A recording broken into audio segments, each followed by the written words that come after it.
Hi Eddie, I'm gonna feed my sourdough starter if you want to join. So let's grab it. My fridge is so messy. That's right. I can't see if it's on the camera. There it is. So I just keep it in the fridge in this jar.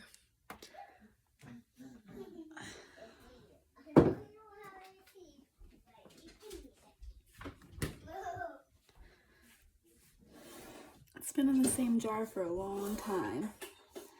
And I haven't actually made any bread in a little while, so there's a little bit of alcohol on the top. But that's fine, we can just pour it off. This is just a piece of cloth with a rubber band. So let's see. So there's a little bit of alcohol, but the rest looks okay. It just means that it was really hungry and it switched from aerobic fermentation to anaerobic. So let's just dump that out, just the tiny little bit of alcohol that's on top.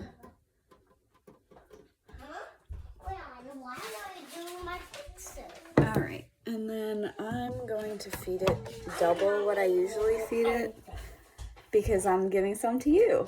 So let's see, I usually do a 1/4 cup, but I can do half, so I can put some of it in yours. So I feed it King Arthur flour and filtered water. You don't have to do King Arthur flour, but that's what it's used to. Any unbleached all-purpose flour would work. You can slowly transition it to whole wheat if you wanted to, too, but I would start with the white first. So let's go get the flour.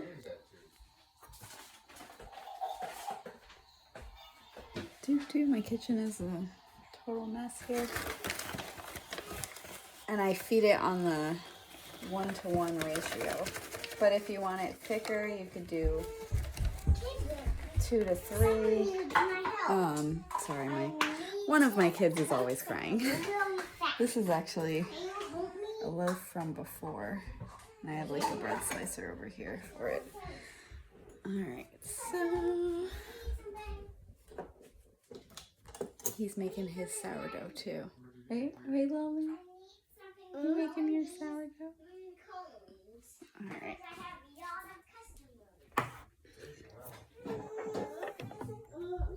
Alright, so I got my 1/2 cup. So I just put this right into the cold starter jar.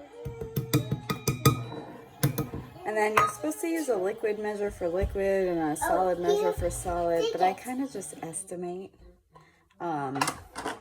with the water anyway. So I'm just going to grab this, just like Brita filtered water, and fill it almost to the top.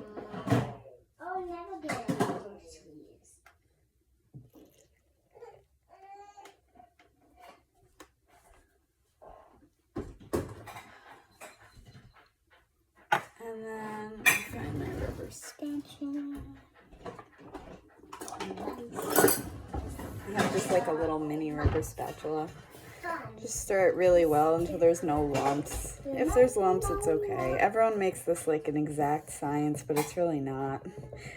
I mean, thousands of years ago, I don't think they had baker's percentage and, you know, gram scales or whatever and all that stuff. I mean, I have that stuff, but I don't really use it anymore. Yes, I'm talking on my phone. So it's kind of like a liquidy paste.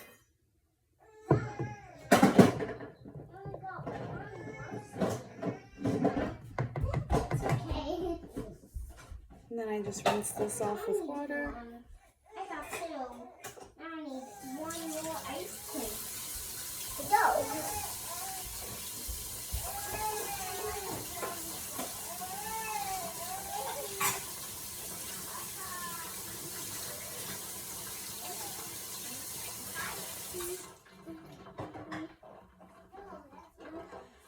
And then this jar looks so old, but I want to show you the inside of it. It's created its own layer of, how do I do this?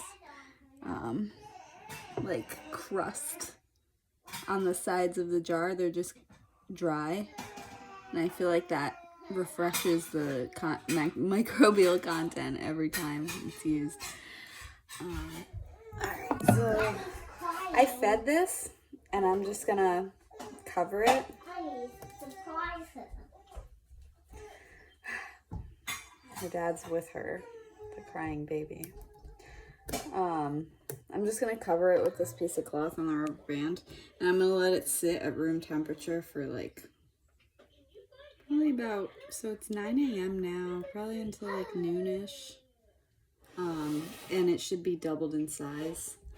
This jar actually has like measurements on the side of it, but I usually just open it up and look at it to see if it's active. But I will show it to you when it's done feeding.